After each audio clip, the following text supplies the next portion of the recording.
Hi there folks, and welcome to another exciting episode of Retro Tech's Weekly Pickups. This week we're continuing on with the theme from last week. I picked up a large amount of Amstrad stuff, so I'll get through the crappy stuff first off. Well, not crappy stuff, but the stuff that might not be as interesting, because we do have a bit of a top-notch pickup this week. So I don't know where to begin. Oh, right, okay, we'll go with this. I'm collecting for the Amstrad, and I'm trying to get a bunch of nice games. This is one that I've never heard of before, but it looks particularly fun. It's called After the War. If we can see those screenshots there, it's a side-scrolling shoot-'em-up.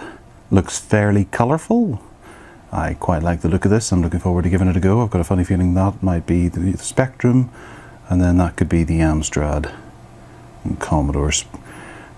Generally they were more colourful than the rest, so that's one I'm looking forward to giving a go. Next up, we have an absolute classic that I plan to get on every platform that I have, Strider. But as you will see, this is for the disc Amstrad. It's got the 3-inch disc inside, lovingly packed with a little bit of foam just to keep the disc intact. There it is. We'll be able to put that into the 6128 or the 664. Excellent game, that. Absolutely fantastic. I don't know what it's going to be like on the Amstrad. Hopefully, as this is the 128K version, the graphics will be much improved, or there'll be extra animations or sound or something like that, so we'll have a look and see. What does that say? Screenshots from various versions, or from various systems. Okay, excellent game. Next up, I'm trying to create a collection of the Indiana Jones games. So I got Indiana Jones and the Temple of Doom, original big box version. Inside, oops, we have a broken case. There is the game and the instructions, so it's, as far as I know, that is complete. Let's try and put that back together there so that it's not quite as broken as it would appear. Oh, dash these boxes. Yes, good game. Well, it's all right, but it's for an upcoming project I have. Next up, we have Indiana Jones and the Last Crusade in the big box version. Something else I'm quite excited about. It also has the inlay. It's got a rather nice fold-out instruction booklet, or well, not instruction booklet, but inlay, I guess you call it, which advertises other bits. Now read the book. Actually, I read the book, and it's quite different to the film. I'm a bit of an Indiana Jones buff, and we get the newspaper. This one must be the one that Connery was reading on the blimp. Program instructions as well. So yeah, it's back in the days when I actually got stuff with games. Ooh, it all falls apart. But I'm not going to bore you with putting that all together again, so I'll just set it over there in a lovingly neat pile. And finally, it's one of the last games, I believe, that was released for the Amstrad CPC. And to be honest, I didn't actually realise it was released until I saw it listed. Indiana Jones and the Fate of Atlantis, the action game. Not the adventure game, but the action game. The screenshot is there. That's what it looks like. Not great, but that's what it looks like on the Commodore, so clearly the Amstrad does have the better graphics, and that's all that mattered in the 8-bit world. Spectrum actually looking really nice. That looks to be one of the best 8-bit versions of it there. Well, I suppose the Commodore doesn't look too bad there. I wonder if that's right. I've got a funny feeling that might be the Spectrum, and that might be the Commodore, because the HUD looks entirely different. The Amstrad has a smaller play area than any of the other ones, which I've noticed more so of Amstrad games. The play area is quite small. And we got the cassette, Indiana Jones and the Fate of Atlantis action game reference card.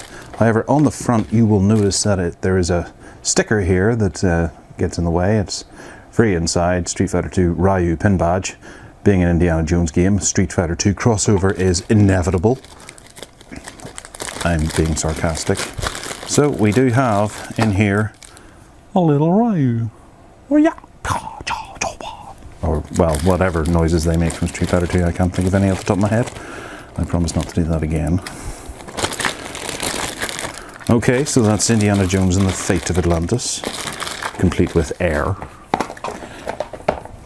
And finally, I just picked this up because it is a disc, and discs are getting more and more difficult to come by on the Amstrad. Blasteroids. We have the game, the disc, and the control instructions. That's the Blasteroid there.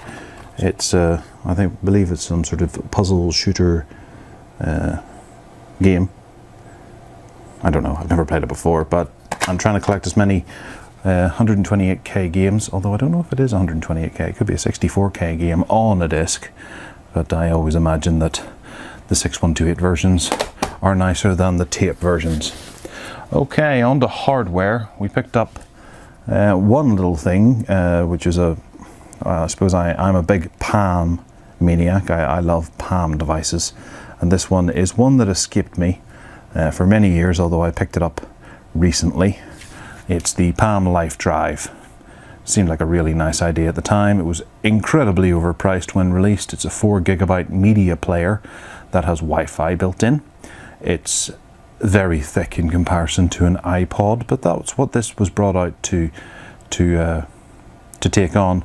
And it had a large 4-inch display here, which was very nice. It had a pull-out stylus in there. That's not there. I'm trying to remember if they said it was. No, it wasn't there. That was one thing that was missing.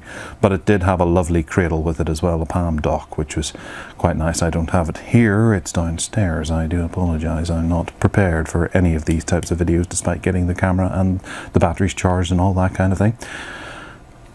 So, yep, it's got buttons on the side that do things like hot sync and rotate the screen. Nothing on that side, and on the top there's the silence button and an SD card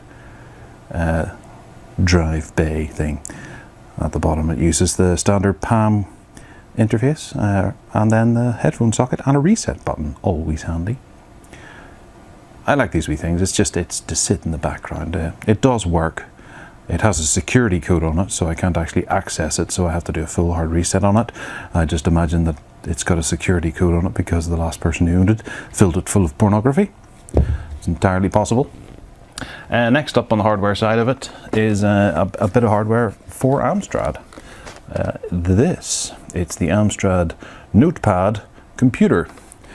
I'm a big fan of Amstrad, and most people, when they think of Amstrad, think of dodgy beige PCs or the CPC.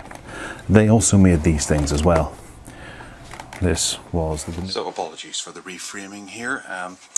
When I say I'm organised enough to charge the batteries and things, that doesn't actually mean that I'm organised enough to put the batteries in the charger and turn the charger on. So the batteries died. Right, so this is the Amstrad Notepad computer NC100.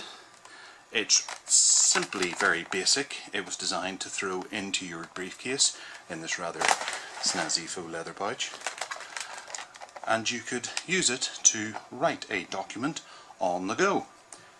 You could do a bit of spreadsheet work and a few other bits and pieces. It does work. I had batteries in it when it arrived, but I took them out. You can see it's a wee bit corroded there, which isn't terribly nice, but I assure you it does work. And they had little feet here so that it could be propped up at a slightly better angle for use on the train. It was not terribly expensive when released. It was quite nice. It had a PCMCIA slot here for expansion and memory cards. On the back there was a parallel port, a serial port and a power adapter. Volume or brightness on this side didn't actually have a speaker built into it, I don't think. And then there were function buttons, and I love this. It's a secret menu that allows you to access various settings and things inside it, but by putting the word secret menu on the keyboard in full view of everyone who looks at this, isn't going to arouse suspicion at all.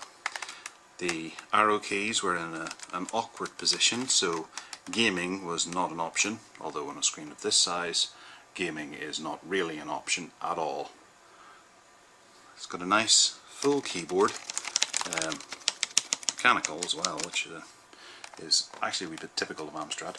And the build quality feels a wee bit squeaky. You can certainly hear that just picking it up and squeezing it.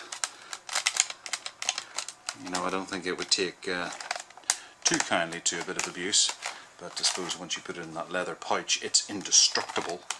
Oh, there's a speaker grill there, so that's just probably for emitting a little beep every now and again whenever it turns on or you get killed in Doom, because Doom on this thing was fantastic. Oh wait, no, sorry, that was something else altogether. That was the Atari Jaguar. So there's another one as well, the NC200, which I have coming to me. I will hopefully have it by next week. I bought it around the same time, but unfortunately it hasn't arrived. Actually, I really do like that keyboard. It's really nice to type on. I think had I been a businessman back in the 90s, I probably would have had one of these and bashed my way around on the keyboard all the way to work, like many a yuppie. Okay, finally is a biggie. This is one that I've been tracking down for a while now, and I finally got a copy of it. It was one of the last games released on the Atari Jaguar. It was released by Rebellion, who are famous for, oh, what is it they make? Sniper Elite, I suppose, and a bunch of other famous games. This was Skyhammer. Essentially, it is G-Police for the Atari Jaguar. It's a big sprawling metropolis in a Blade Runner style world where you fly around in your little jet, blowing the crap out of things. I haven't played it yet. I have never played this game before, but it's one of those games that's very difficult to find. Inside we have the typical Atari Jaguar cardboard bit, a 4 megabyte cartridge, which I know that because I looked it up earlier, and a manual for finding out how to play the game. This is one I'm really particularly excited about. I promised to get some footage of it in the coming weeks whenever I quite work out how to hook up an Atari Jaguar to an Elgato, but I will do that in the near future because I'm damn stoked about that little game there. So that's the haul for this week. It's not massive, but there's a few things here that I'm quite pleased about. This keyboard in particular. I'm going to go and play with this. I might put the batteries in and type up my autobiography. It'll probably fit on this screen in about here. Gareth Miles. He was born. He is a dick. He died. That'll be about it. Okay, I'm away to be a dick elsewhere.